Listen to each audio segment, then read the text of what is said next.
A really hard part about Agile design for a lot of designers is this idea that we're going to put something out into the world that isn't perfect. It's tempting to spend a lot of time tinkering with things, adding those little elements that we think will delight users. A lot of those things tend to get skipped on Agile teams, and that can be really disheartening, frankly.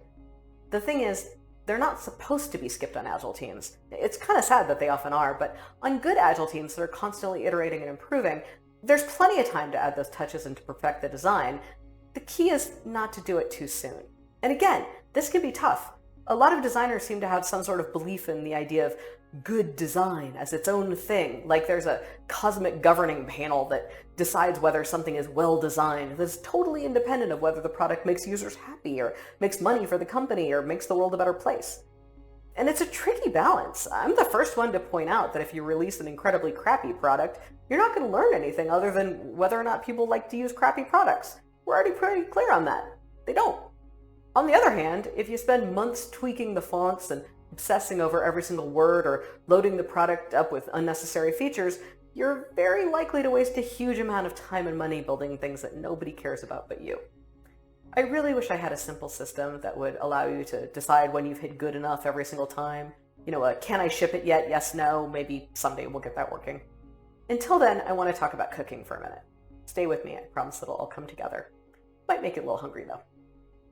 Let's say you're cooking dinner, and the first step in this brand new recipe you're trying out is to cut up some potatoes. Now, if you do a terrible job of it and hack them up into uneven pieces, it's probably going to ruin the dish and make it inedible because half of the potatoes will be raw and half will be overcooked and mushy, and the whole thing will be awful. If you're not much of a cook, the important thing to understand here is that things of wildly different sizes tend to cook at different rates.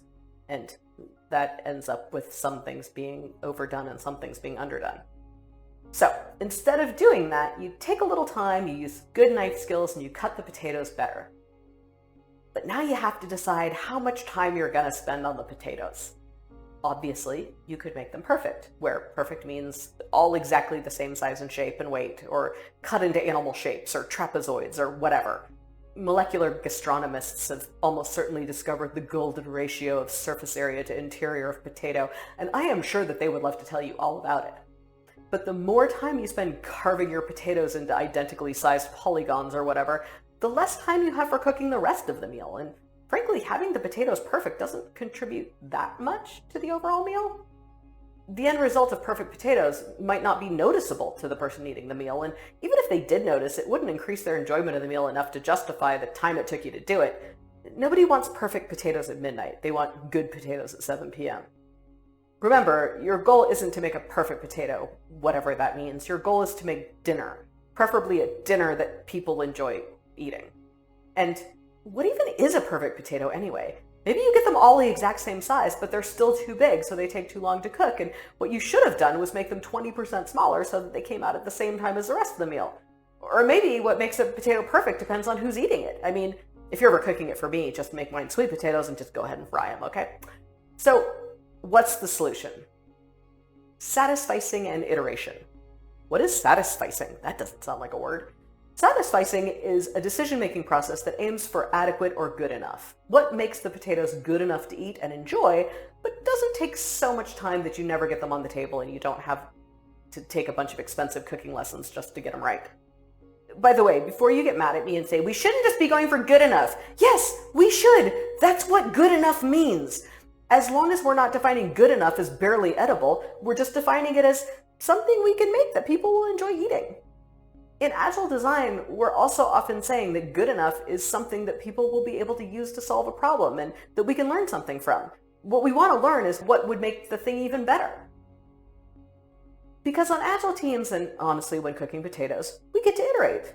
I mean, no, you're hopefully not going to just keep throwing out the potatoes and doing them over and over and over again before ever serving them.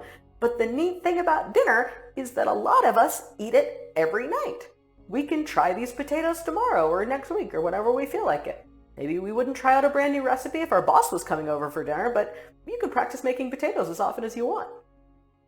Same with a lot of the kinds of products that we build using Agile technologies. We get to make things and share them with subsets of users in safe environments and get feedback and then make them better. And the cool thing is, when we iterate like this, we actually start to develop an idea of what better means. Let's say the first time that we make the potatoes, we cut them roughly the same size, but we try not to stress too much about them being a little off. This lets you get the potatoes on the table so that you or your family or whoever you're cooking them for can try them. Maybe the potatoes would be better if you cut them a little smaller. Maybe the dish needs twice as many potatoes. Maybe you decide to substitute cauliflower potatoes like a terrible person who hates food. Maybe the problem isn't the potatoes at all, it's the spices. They're all wrong. You didn't see that coming, did you? You'll have a much better idea of what better means once you've shipped the meal and gotten feedback about what people liked and hated and what they left on the plate and why.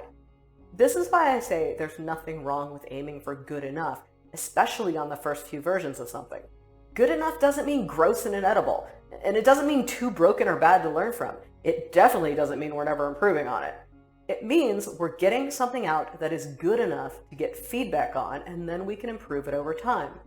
Besides, spending less time obsessing about the potatoes lets you spend time on more important things like the fact that you should have just made dessert and ordered a pizza.